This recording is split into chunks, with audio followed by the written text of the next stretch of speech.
Okay, let's get to these questions. There's a lot of them already, and I think there's going to be a lot. So anything that you want to ask, anything you want clarified, any specific situations you want to ask about, I'll be glad to answer all of those questions, but let's get on these right away here.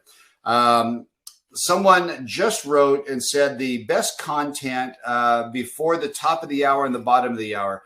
I assume that what is the best content before the top of the hour and bottom of the hour? I assume that's one of the last points that I made was about if you clear out the commercials before the top of the hour and bottom of the hour, you have a good chance of getting people to be listening when they get out of work later on that day.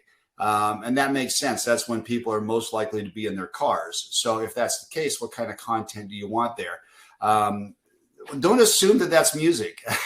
In fact, I hope it's not music. I hope that your best content is your personality talk and some of your key features. But whatever it is, a lot of it depends on where you're at in the personality success path that we talked about, what role the personalities play. If you've got high profile personalities who are on stage 4 or stage 5, like or love, then I want those personalities talking right before those commercials at the top and the bottom of the hour, because that's where the audience is going to have its highest attention point. If you don't have really strong personalities, you might want to put music in there. So put your best content in the times when it's going to affect the most people. How do we know when we should start dropping songs as our personalities grow and advance and move forward in the personality success path? It's a really good question. Now, first of all, I didn't go into depth on the personality success path, but one of the points is that as you progress from stage 1 to stage 2 and stage 2 to stage 3, I was recommending that you drop the music count from like 10 to 12 an hour. And when you move to stage 2, you want to be at 8 to 10 an hour. Well, that's pretty dramatic. If you're playing 12 songs an hour and you drop it to 8, that's dropping a third of the music. And that's not the idea behind, or a fourth of the music. That's not the idea around that. That is absolutely not the ideal. You want to drop songs one at a time. You want to do it in a progression. Otherwise, you're going to shock the audience. Because if you are progressing through the personality success path, then your ratings are probably growing at the same time. Well, the ratings are growing for a reason. The audience likes what they're hearing. So if they like what they're hearing, don't change it that much.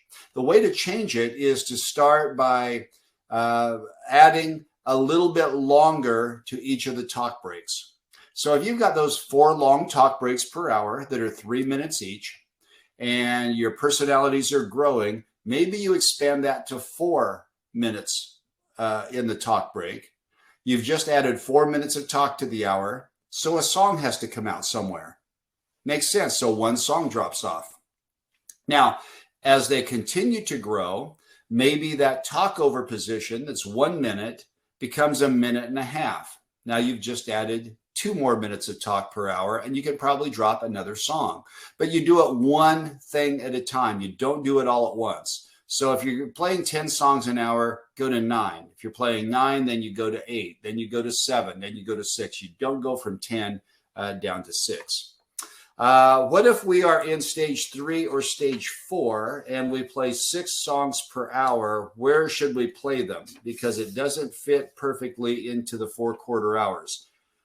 Okay, I see what you're doing. Stage 3 is growth. Stage 4 is like. So if you're in stage 3 or 4 and you want to drop down to 6 songs per hour, the 6 songs, and I also mentioned that the songs should be scheduled consistently throughout the hour. How do you schedule them consistently when they don't fit into the quarter hours? That's where you start looking at it a little bit differently. You look at your show being a series of 20-minute shows instead of 15-minute shows. So if you've got 3 20-minute shows an hour and you're playing 6 songs, you want to schedule 2 songs in each 20-minute period. And that's consistent across that across each of the 3 stop sets. So hopefully that makes sense. In your model, you have 2-part features that are scheduled 15 minutes apart. Okay, that's the second date update type feature. And if you remember back in the clock that we built, the primary feature we were assuming was a 2-part feature. So it's like a story-based feature. And yes, those are scheduled 15 minutes apart. The question is, isn't that too far apart? Yeah, it could be. And that's a good point. I didn't want to complicate the presentation today. I wanted to make it as easy to follow on the consistency and balance as you can. One thing you can do with that is if you've got a two-part feature and you want to get those two parts closer together, then instead of the talkover position, so you come out of the stop set and you play one song, instead of the talkover position, make that part two of your feature. And now you've got them scheduled about 6 or 7 minutes apart instead of 15 minutes apart. Coming out of the feature, you play that second song in the quarter hour. And after the second song in the quarter hour, tighten your talk break going into the stop set and make that a minute or a minute and a half. And you've maintained balance. You've moved the two-part feature closer together. And you still have both of the two parts of the feature in separate quarter hours for ratings purposes. So yeah, that can be really effective too. That's one way of doing that. The same can apply to phone calls. Let's say you've got a really good phone topic going, and you can make this call on the fly if you want to. So let's say you set up a phone topic and you're doing that into a stop set, and you use your 3-minute break there. You could come out of that stop set after the traffic and weather, maybe even put on a really quick phone call there to maintain it, and then play a song. And coming out of the song, take 2 or 3 or 4 more phone calls and do your 3-minute break there, play another song, and then do a tight break going into the stop set. So you can be a little bit flexible with this as long as you're maintaining balance. Balance is everything. You don't want to load up 1 quarter hour with 12 minutes of talk and 3 minutes of music. And then the next quarter hour, you're playing 4 songs. You're moving the audience all over the place. They don't know what to expect from you if you're doing that. How does the length of the commute affect stop set placement, or should the length of the commute affect stop set placement? Yeah, it can. Where we place the stop sets in the model across the quarter hours, across the top of the hour and the bottom of the hour, I believe that started at 58. That is so close to the top of the hour. Most people who are going to be at work at the top of the hour have already gotten out of the car before that stop set plays. So we've really cleared that out in the model. Now, the previous stop set going across the 45 break, you might want to clear that out too. So depending on how long your commute time is, let's say you've got a 30-minute commute time, you could make an argument to clear out the commercials to all the way back to like 30 or 35. So you free up 25 minutes of commercial free time leading up to the commute to take advantage of that. It's very market specific. It's competitive specific. And I'm not going to recommend that. I'm not going to put it in my model. That's an area that you would want to manipulate and massage for your own time.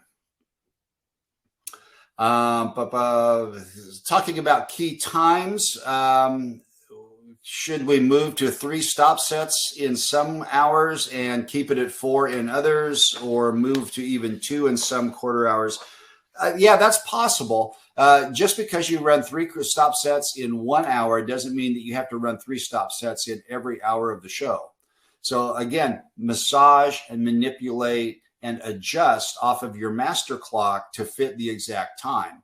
Again, if you are going commercial free at some period, let's say you want to do a competitive advantage and go commercial free for 45 minutes, say from 15 after the hour to the top of the hour, which covers people going to work at the bottom of the hour and going to work at the top of the hour, and you want to clear all those commercials out, those commercials have to go somewhere. So those commercials are probably going to go into longer stop sets in the previous hour or the hour before that. As you redistribute them, just make sure you're redistributing them equally and consistently so there's a balance there. Again, balance is everything in building these clocks. Okay, from the chat, Uncle Dave says, how would I apply this to a morning show that is on in multiple markets? Well, if in multiple markets, and this applies to syndication as well, you want to have consistent clocks that don't take into account the local markets. You can't. because if you start programming it for one local market, then it's going to affect all of the markets in some way, positively or negatively. And I would decide if you want to do 30-minute shows, 20-minute shows, or 15-minute shows, and then run 2, 3, or 4 stop sets based on that. So I would still apply the whole concept of balance and consistency to all of those things. Question about taking phone calls from Louis. What about taking phone calls, minimum or maximum? I'm not quite sure how to answer that because there's so many variables and there's so many differences with that, Louis. If your question is how many phone calls should be on in a stop set or in a talk break, depends on the phone calls, depends on the talent.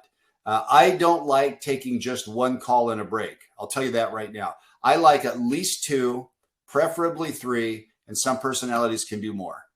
But I don't like doing just one because just as the audience is getting interested in that phone call, then the segment's over and we move on. I like taking a phone call and then taking a better phone call and adjusting that and moving up.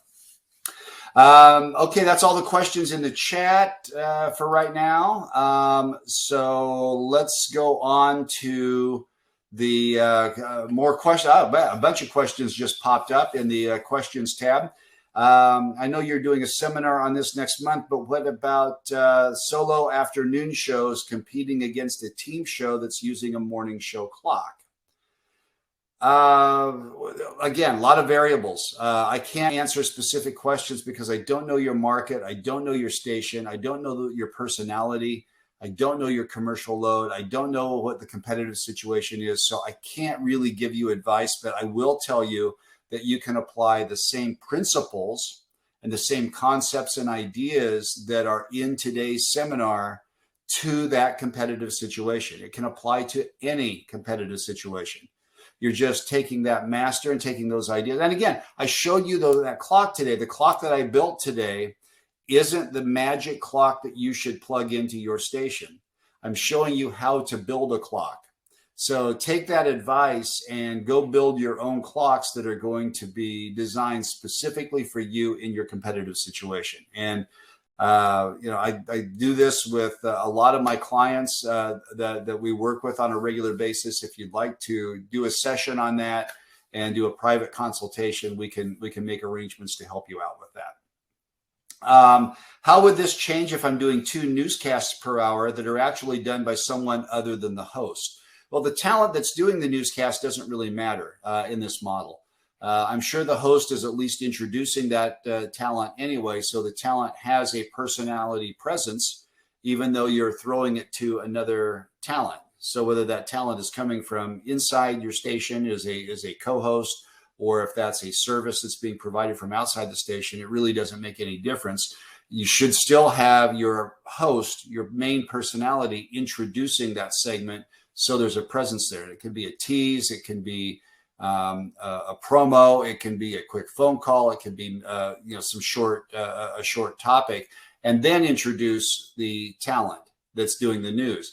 And if you're doing 2 newscasts per hour instead of 1 newscast per hour, then you're taking up 2 of the talk slots per hour with the newscast. Now, if your newscast is a minute long and you've allowed 3 minutes for that talk position in your clock, then your talent can do a 2-minute break before the newscast and then go to the newscast. So just adapt it and adjust it to fit your show and fit your station as best you can.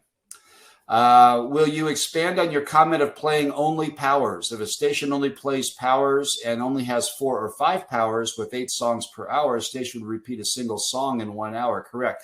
Okay, but I'm glad you asked that question because that will allow me to clarify this.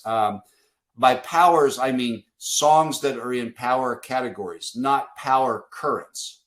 So I would only play power currents, not play B's or C's. I would only play power recurrents, not secondary recurrents. And I would only play power gold, not secondary gold. So let's say you play 2 power currents and 2 secondary currents and 4 gold. That's 8 songs. Or 3, 3, and 2, whatever works for your station. So only play songs that come from power categories, your best testing songs. Don't play weaker songs in morning drive. So I should have clarified that I wasn't talking about currents specifically. I was talking about all categories. Don't play anything that isn't your best material, especially in morning drive. Glad you asked that question. What's the strategy with having longer talk breaks in front of stop sets and not in between songs? Yeah, I knew this was going to come up. I know that there's been a movement at a lot of stations where they put their talk breaks between songs. And the theory on that, I think there's several reasons that programmers like to do that. One is that they feel like they're protecting the talk break. And frankly, that comes from programmers who don't have confidence in the personalities. The second is that they feel like if we can get quicker into the stop set, then we're quicker back into the content. Well, isn't talk content? And if your personality's content is better than the songs, it's your best content. So you're getting the audience through the talk break because it's your best content. And ideally, it is your best content. It's one of the reasons that people are coming to you. So don't look at talk as being bad. And I think that's where a lot of that philosophy of breaking up music with talk comes from. I do want to break up the music with talk, but I don't want to break it up with too much talk. Otherwise, if you listen to the whole, if you take a 15-minute period, and if you look at your station as being a series, or your show as being a series of 15-minute shows, and you play a song, and then we're going to talk for 3 minutes, and we're going to play a song, then we're going to talk for 30 seconds or a minute, and then we're going to play commercials. It's a lot of start and stop, and there's not a lot of flow there. But if you play a song, have maybe a minute of content and another song, you put the songs together in a place where you can get a musical flow. And if I'm listening for music and I'm tuning in for music, I'm getting another song there. So I prefer the talk going into the stop sets. I really don't argue with my clients much if they don't want to do it that way, because I do understand the other philosophy. I think it's almost 6 of one, half dozen of the other. What's your preference? But I like the talk breaks going into the stop sets because there's a better chance I'm going to be able to tease well into that stop set. I leave listeners laughing. I leave them with an emotional high, which is the best time to hook them on something else that I'm going to be doing, and a better chance of getting them to come back at another time in the next few minutes after they tune out, because they're tuning out because of those commercials anyway. How would I apply to this? Same question that I answered before about a morning show that's on in multiple markets. Is there a strategy for recycling the same material in one show, the amount of time or different quarter hours? Yeah, there's a strategy for that. I've got an ebook on it actually called Get the Most from Your Best. You can get it at tjohnsonmediagroup.com, and it goes into a lot of detail on the philosophy from it. If you're recycling the same material in one show, like the same topic from one show to the next, let's say you do a topic at 6:20 and the topic was really good and you get a bunch of phone calls, can't use all the phone calls. Why not bring that back at 7:45 or 7:50 and do it again an hour later? But when you do it an hour later, instead of just playing back what you did earlier, exactly the way it was, leverage that. Because you've got some phone calls that you've probably recorded and you can explore a different angle of the topic, a different story on the same topic. So it's reperforming content with a different angle. If I happen to hear the first part, then it's rich because now I'm getting a second part of it. And if I didn't hear the first part at all, it's brand new and fresh. And I think depending on the topic and depending on how skilled the personalities are at doing that, you could probably do that 2 or 3 times within the same show. Let's say you do it 3 times within a 4-hour show, or you could do it a couple of times today and bring it back at a different time tomorrow. There's nothing wrong with doing that. It's a matter of making sure that the content and the performance The performance is fresh every time, even if the topic isn't necessarily fresh every time. Now, if you're talking about features, the bigger the feature, the more you can repeat it. I've got shows that do the same feature at the same time every hour on their show, and we're winning with that strategy. I showed you that example and that chart during the presentation. And I believe that the bigger that feature gets, and there's ways you can tell how strong a feature is. You can do it through research. You can do it through ratings analysis. You can do it through focus groups. And you can just get a good feel for it if you're really plugged into your audience. As that feature gets more and more popular, you're best off doing it every single hour because your audience is not listening very much. There's an article on my website at tjohnsonmediagroup.com about how little listeners listen. Look at the math on that and the percentage of your show that even your best listeners are hearing. And here's the spoiler alert. Your best listeners miss 93.5% of your show. Your best listeners, your P1s, who spend more time with your show than any other show, are missing 93.5% of your show. So why wouldn't you want to put your best material on more often? And yeah, there's a lot of strategies for that. It does vary based on competitive situation, by market size, by time spent listening on your brand. High turnover formats like Top 40, compared to low turnover formats like Talk or AC, Christian stations. You don't want to repeat as much on those types of stations. But most stations can turn it over a lot faster than they are now. Look what they do on television. Look at CNN. CNN is talking about the same topic over and over and over and over in different ways. They keep recycling that because they know how the audience tunes in. And radio audiences tune in much the same way. So yeah, you can do the same topics a lot. Question is, removing weather and traffic already a trend that's going on in markets? Yes, it is. And those discussions are being had in a lot more markets. I would remove weather and traffic if I were a brand new show or a brand new station that was competing with an established leader that was playing a lot of commercials, or was doing a lot of news information, weather, traffic, service information, and things like that. I believe that is a competitive vulnerability, because where do you get weather and traffic today? I get all pieces of information on my phone. By the time you tell me what the traffic is, I already know. And by the time you tell me what the traffic is, the traffic's probably wrong, because by the time it goes through the system and it actually comes out on the air, it's probably not accurate. It's really a tune out. The reason stations continue to carry traffic reports is because there's sponsors attached to it. And those conversations are happening at a lot of companies and a lot of radio stations today. Weather, I can make a case that weather is more relevant, and it's also market specific. San Diego, my stations don't do weather here. Although today's kind of a miserable day, it's only 61 degrees and it's cloudy. So it's a miserable day in San Diego. It's like a weather alert. But the weather is so consistent here that unless something unusual happens, it doesn't make any sense for most of our stations to do weather forecasts. Makes no sense at all. And I think that can be said in a lot of other markets, a lot of other stations, even when the weather does change, and even when the weather is important to listeners. The more important weather is to listeners, the better chance they've already checked it out on their phone. So they already know what you're telling them anyway. It is a chance to relate to them and to connect with them. This morning in Boston, for example, I work with a country station there that did a really great break about it being 3 degrees. And when the weather drops below 6 degrees or below 10 degrees, I forget what they said. When the weather drops below 10 degrees, they should make it a city holiday and everybody can stay home by the fire or get in bed and watch TV, which great way to react to the weather. But it's rarely below 10 degrees. So just doing a weather forecast doesn't really make sense too much anymore. And yes, that is happening more and more and more. And I believe it should happen faster and faster. I think more stations should make that move.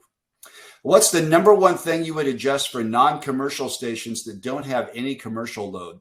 The number one thing I would adjust is stop making commercials when you don't have to play them.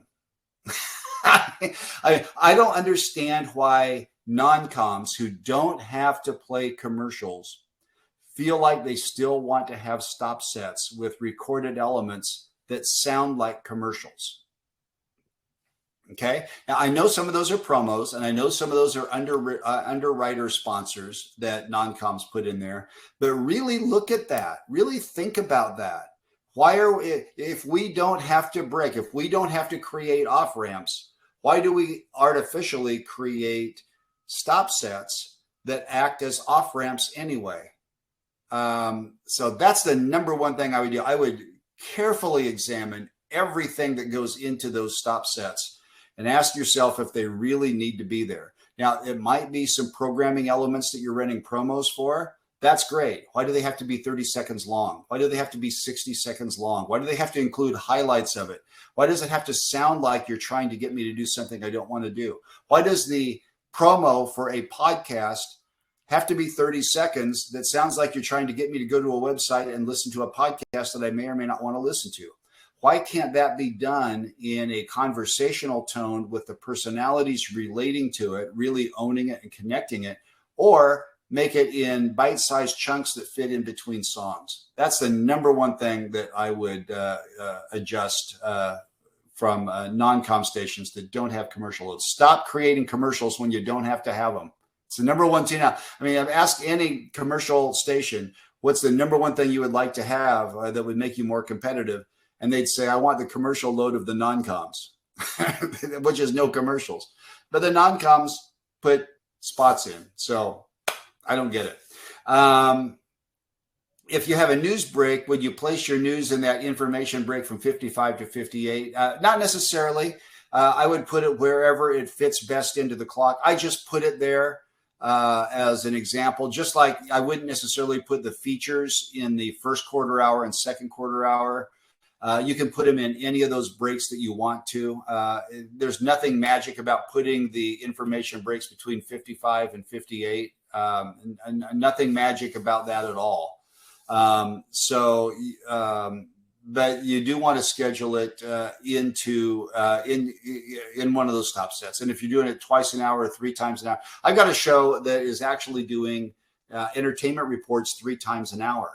And it's a show that where entertainment is a very important part of being, it's very important for this show to be in touch with pop culture.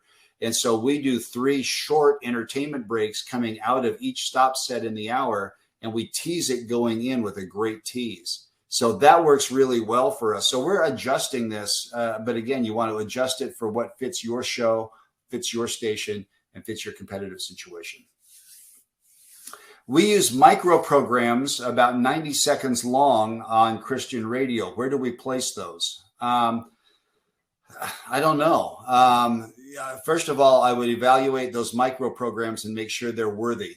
Are they good enough? Are they getting you somewhere? Are those 90-second micro programs really valuable?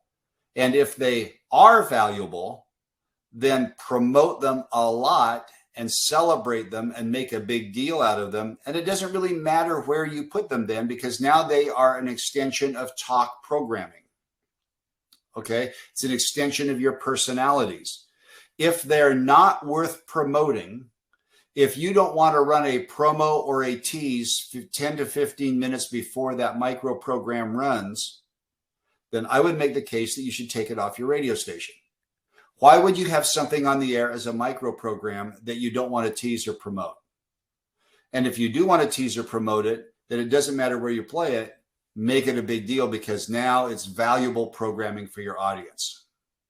Okay. It's not like a commercial that's running people off. So either make it a big deal and celebrate it, or take it off the air is my advice. Do you encourage live spots over recorded spots if there's a choice, so as to keep the flow with the personality's voice? Yeah, there's a whole strategy for that, Carla. And I am going to, I need to do a seminar on this and a webinar one of these months. I've got some articles on Insiders about endorsement spots and live reads and the do's and don'ts of it. And there's a lot to that topic. It's a tremendous opportunity for personalities. It's also a great opportunity for stations. It's a great revenue source. Live commercials absolutely perform better than recorded commercials. But that doesn't mean you should just do a lot of live commercials. Live commercials need to be entertaining. needs to be through your personality and through your character. And for the personalities, when you do a live commercial, you need to put some prep time into it. Don't just read the copy. You want to dress it up and really make it sizzle. And some personalities are great at doing that, and some personalities just aren't, or they're not willing to do the work to make it great. If they are, then absolutely, I encourage more live spots for the shows that are good at doing them, because it's good business, it's good finance, it's good programming, it's good for everybody. But you also don't want your personalities coming off sounding like they're hyping or pitching something every time. There's got to be a good relationship there between the station and the client. Client has to understand that I want this personality's endorsement. I want this personality to entertain the audience and send people to my business, not just read the copy points they're provided. So there's a lot of factors that go into that. And I'm glad you mentioned that. I'm going to make a note and try to schedule a webinar on that sometime here in the next few months. Okay, some more from the chat. For a music hour, how many promos and short segments should play? I don't know. I honestly don't know. It depends on what you have to promote. How many promos? Yeah, I can make the case of playing a lot of really short promos, short recorded promos, but so much of it depends on the station, the competitive situation. I'm launching a new brand in a small to medium sized market that's going to have a really dynamic new format.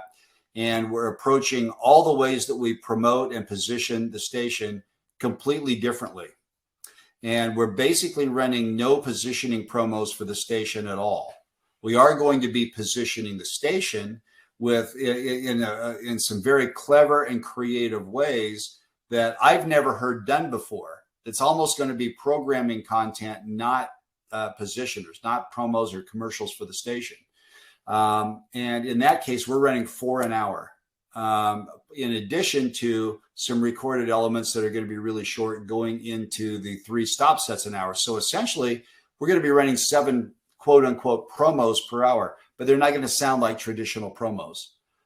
So I really can't give you an answer when I don't know all of the details, and there's just too many variables to tell you how many should be run. I almost put that into the clock, but I didn't want someone to say, oh, look, Tracy says you should run a promo into every stop set. And that means we're running 4 promos per hour, 4 recorded promos per hour into the stop sets. And it's not the case with everybody. So I just kept the recorded promos out of that model that I built. If you have any questions, now is a great time to ask it. We're running close to an hour and a half on the webinar today. And there's 1 question left in the queue, in the Q&A, and I'm going to answer that question. And if there's no more, I'm going to wrap it up. So if you've got anything that you want me to answer or talk about, now would be the time to get those last questions in. So it's your 2-minute warning, basically. How often should you promote or run promos of the morning show outside the morning show? Okay. That's another webinar that I should create, but it depends on where the personalities are on the personality success path, how good the personalities are, and what you have on the morning show that's promotable. So again, a lot of factors, a lot of variables.